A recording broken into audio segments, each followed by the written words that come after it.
It's Thursday again, tell everybody to lock in, grab some popcorn, a drink, and go and throw your AirPods in. It's the 1 hour show, constantly speaking facts. Bulletproof stats are always shooting from Matt. And when it comes to Kyle, you getting numbers and style. Jake is gonna educate you, he has that knowledge on file. Players, step your game up, don't be sluggish or lazy. Or Jimmy J might hit you with a shaky baby. Catch him on YouTube or any podcast platform. Breaking all the news down like Shaq does the backboards. No hot takes, this is where the hottest debate's at. Now kick your feet up, cause it's time for straight facts.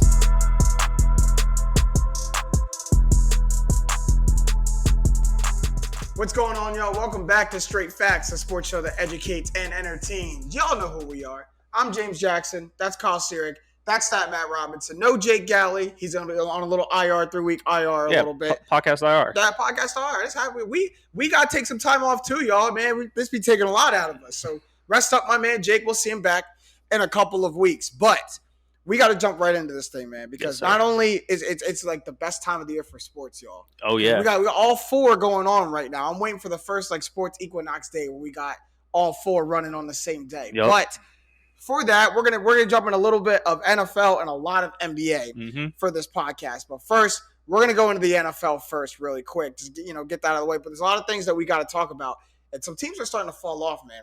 And in my words, they're looking shaky, baby. And we're gonna have to put some people on notice really quick. And I like where we're starting because it's a good barometer for us to start, and that's the Cleveland Browns. Yep. A team a lot of people, including myself, were high on at the end of last year and coming into this season. I tried to get y'all onto the Cleveland Browns wave for so long, and y'all finally hopped on, and now they're starting to fall off. The Browns started 3-1 and are tied for last place now in the AFC North with the Pittsburgh Steelers. Kareem Hunt was just placed on IR, and Nick Chubb has already been ruled out for Thursday night. Baker Mayfield just got ruled out for Thursday night. Case Keenum will start. I mean, shaky, baby. Yeah. So, is it struggle city for the Browns? Are they about to fall off? I think, well, the thing about the Browns, so they play Denver on Thursday. If they could squeak out a win, that's really big for them because they have not yet played a division game. They haven't played a single team yet in the NFC or AFC North. We know the Ravens are really good. I might say Ravens 2-0 them, no doubt. And between Cincy and the Steelers, I mean, they're not going to 2-0 either of those teams in my eyes, so they need to start picking up wins where they can find them. It is a shame Baker's got ruled out, but going forward, because I don't think his injury is too serious. When he does come back, he needs to play better. He's lucky his injury's not serious. Yeah, he landed on I mean, Kareem Hunt is out. Baker's only thrown 6 touchdowns in 6 games. I mean, this man's going to need to step up because their whole identity has gotten ripped from them through injury. So when he comes back, they need to start picking off some games quick because that AFC North schedule is coming. And the thing about Baker is, Baker has not lit the world on fire. Yeah. But Baker has been a good quarterback. I mean, it's crazy that he has 6 touchdowns in 6 games, and that includes a loss where they put up 40 points to the Chargers, and he still only got 6 touchdowns on the entire season. But he's just not been the quarterback to overcome, the Browns' either mishaps or their shortcomings to lead them further. Mm-hmm. And he's just been kind of like a, upper middle class quarterback, and they need a wealthy quarterback to carry them over the promised land. But Matt, are the Browns falling off? They look like they are, but they're not. That Max Kellerman cliff is approaching. It's approaching fast. No, they're 7th in DVOA. So the advanced stats like them. And if you look at their last 2 games that they've lost, really close, tough game against the Chargers. Chargers are a good team despite how they played on Sunday. Mm-hmm. And they lost to Arizona badly, but Arizona's only undefeated team left. And the Browns were out both of their starting tackles. Mm-hmm. And when you're out both of your tackles against J.J. Watt and Chandler Jones, it's a tough day. It's not going to be a good day. It's a tough day. So their next 5 games are all against teams that are lower than them in the DVOA rankings. So they go 4-1 against Denver, Pittsburgh, at Cincy, at New England, home Detroit. That puts them at 7-4, and we forget that they had this little 2-game blip. Oh, well, that's a tough 4-1. That's a tough 4-1, and you got to remember a lot of these games, the next 5 not going to have Baker Mayfield. So maybe they're at least not going to have him for Thursday night, and who knows when they're going to have him? But who knows when they're going to get quarterbacks always come faster. Back faster. That's true, but who knows when they're going to get Nick Chubb, Kareem Hunt? Yeah, OBJ's even nursing a little bit of an injury too. So, but real quick, Kyle, before we move on, Matt, what does that mean? that the next 5 games they're facing teams with a lower DVOA than them. But really break that down to people, because you're telling me that expecting them to win all 5 of these games, right? Or at least go 4-1. I think 4-1. So what does it mean? What does it mean that they have that it means that on a per play basis, they're better than all 5 of their next opponents.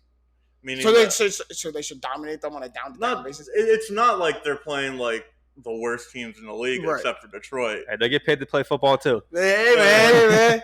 If we were going to talk about teams falling off, Denver is going to complete free fall. They got them. We'll get there. We'll get to Denver. We'll get to Denver. What I want to say about the Browns, though, and I think we can agree on what these 2 running backs are, it's going to come down to Baker Mayfield. He's the one that needs to turn him around. I know he's hurt, but when he comes back, this man's 25th in QBR. He's 0 for 2 on game-winning drives, which is not what you want out of your quarterback. And to me, the biggest thing is, as an NFL quarterback especially, you want to be the best in the league. Yeah. And he can live with the Tom Brady's being better than the guys that have been around. But there's a lot of guys younger than Baker that are already better than him. Kyler Murray came the year after, also a number 1 pick, better than him. Patrick Mahomes is younger. Josh Allen's younger. I mean, there comes a point, especially in today's NFL, where you're getting 4 to 5 first-round quarterbacks drafted. I'm not saying Baker's going to lose a job, but it's coming to that point in his career where this is what he needs to show that he can do this.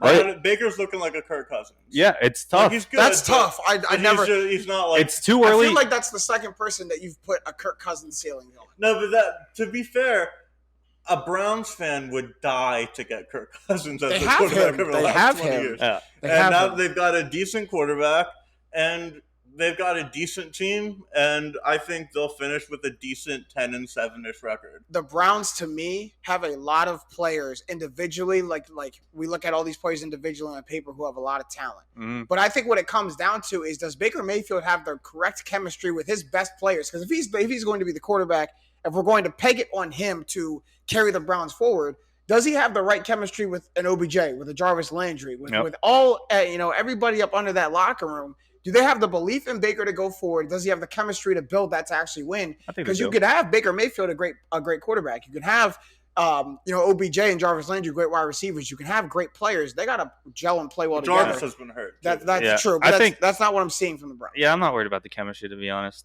But in terms of falling off, I think this is a team. I don't think they've fallen off yet. We can all agree. I think they're approaching the cliff, though.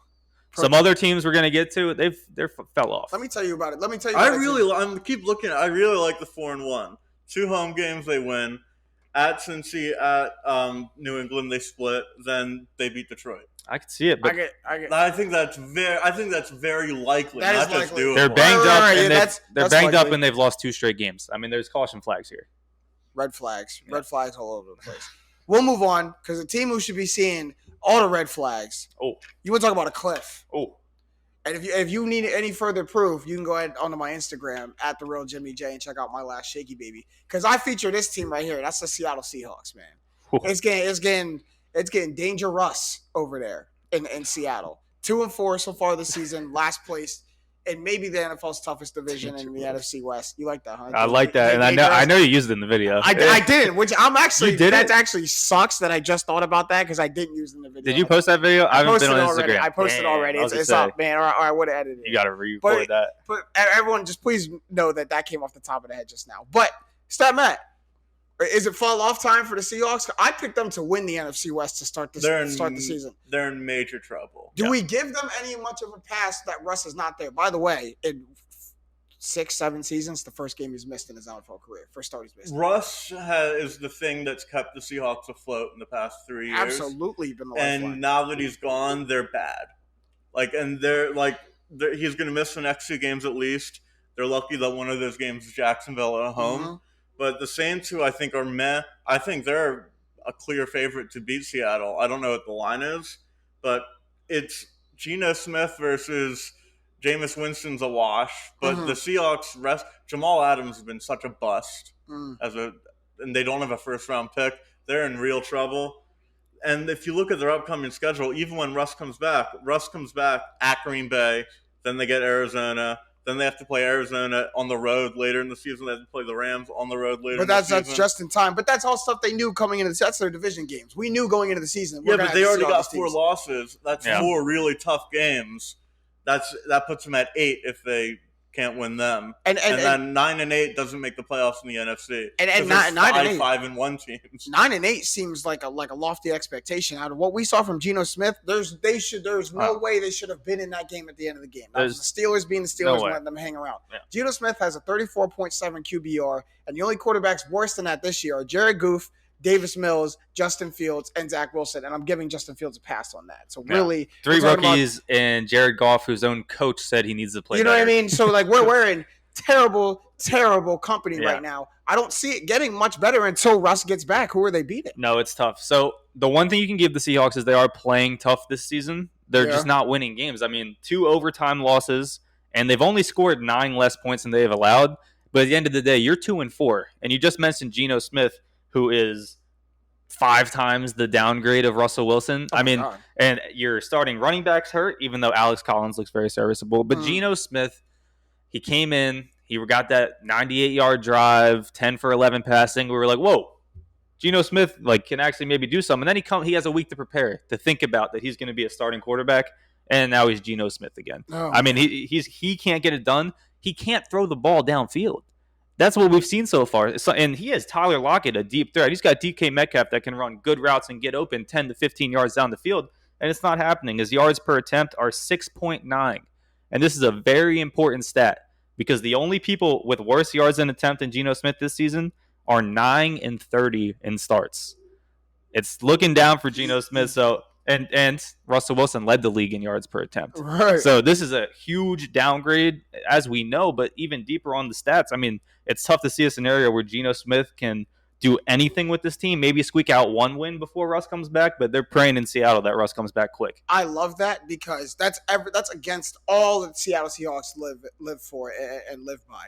And that's important because for 6 seasons they've never had to do a game without Russell Wilson. It's never had to be done. Mm-hmm. So there's no plan B. There's no alternate game plan. So when Geno Smith comes in, we all know that the Seahawks are a running football team, but the reason that Russ leads the league in yards per attempt because it's pound the ball, and then when we take a shot, when we do throw the ball, we're taking shots down the field. Yep. Our just primary source of yardage comes from the run. So Geno, you've got to be able to do that, and he showed very quickly that he cannot. So if you can't execute that game plan, it's either Geno's got to learn how to execute it, or Pete Carroll and the Seahawks are going to have to do something they haven't had to do since before Russell Wilson was on the Seahawks, and that's changed the game plan. And that's quarterback's going to have 2 different reads. One thing's got to give. Which is tough, too, because the only reason they were in that game, and I know they're going to keep running the ball, but it was because Alex Collins played amazing. Mm-hmm. He looked like even an upgrade to Chris Carson at times. The same way Alexander Madison came in for Dalvin Cook, and they didn't really lose a step there. That's what Alex Collins did. But how long can he keep that up? No, and you get one game before people start to see tape and it looks different. It's tough. They got they've got roughly the same amount of carries, and Alex Collins is averaging 4.7 yards per attempt to Chris Carson's 4.3. Yeah. So is that sustainable? Do you think that's sustainable?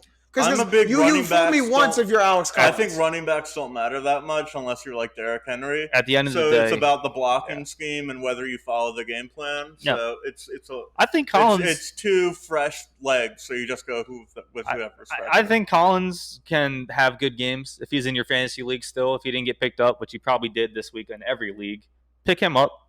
But at the end of the day, your quarterback needs to be able to throw the ball, get the job done. So even if Alex Collins has another 100 yards, 2 touchdowns like he just did, it's not going to happen again. They're not going to win games. All right. Do we see it getting better for the Seahawks? That's where we're going to end every team. Do we see it getting better? Are they falling off? Geno Smith's going to have to squeak out 1, maybe 2 wins in Russ's absence. But if they go 2-5, 2-6 before Russ even comes back, they might have already fallen off. They're already fallen off. Matt, they falling off? They're falling off. They're falling off. Yeah. I believe it too. I think it's time. By the way, before I move on really quick, I hate the running backs don't matter, Steve. I've heard it before. I get it, but I hate it because a good running back can absolutely change your offense. Yeah. I understand, and I agree with you with the blocking and the scheme of the offense can make a good running back.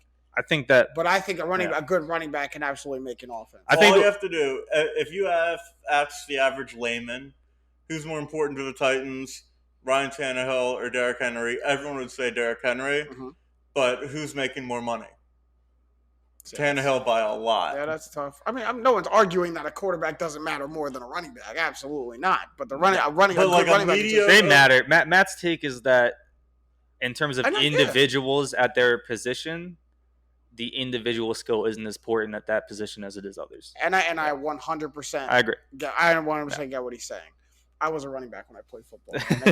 we gotta matter. We gotta matter. All right, we're moving on because this team also it's a division team for me. So I'm kind of glad that they might be nearing a cliff, but they might not be. This is probably an either or for me.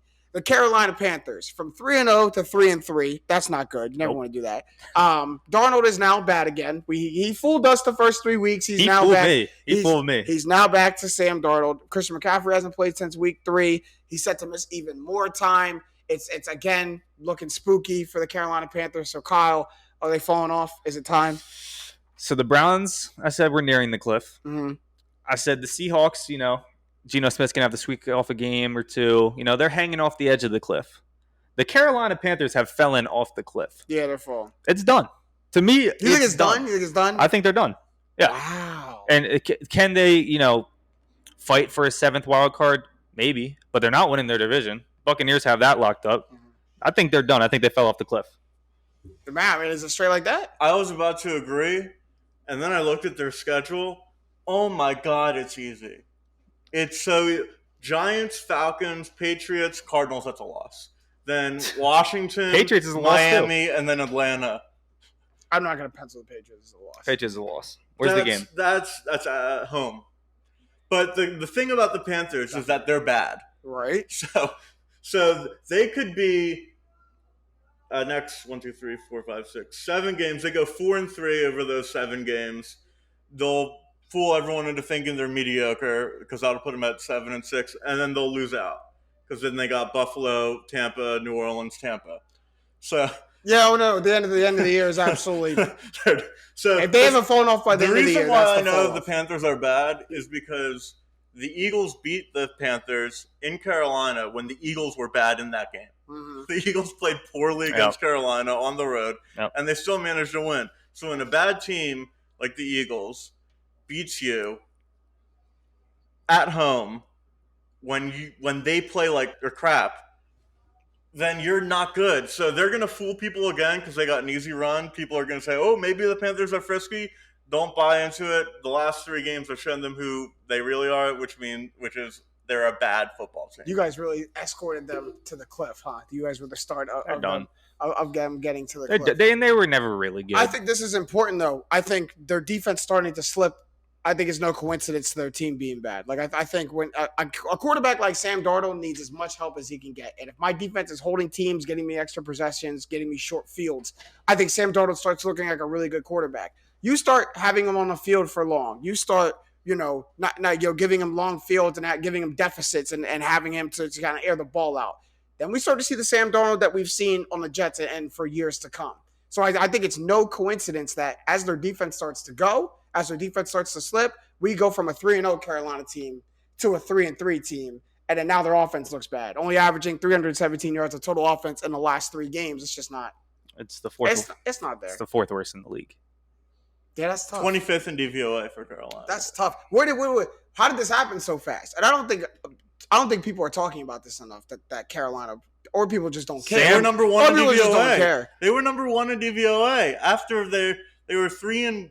Number 1, 3-1, still number 1. And I was singing the praises of their defense. Their defense has fallen from clear first to 8th, and their offense is stuck at 25, and their special teams is 26. So they got a decent defense and nothing else. Everything is going downhill, and it started with they have a really good defense, a good offense, and then Also, if Darnold was just mediocre instead of horrible, they could actually have a shot at the playoffs. But he's horrible again. He fooled us through 3 weeks. Maybe he can fool us a little more, but yeah, I mean he's still bad. What's different? He's why, still why bad. is Sam Darnold just bad all of a sudden?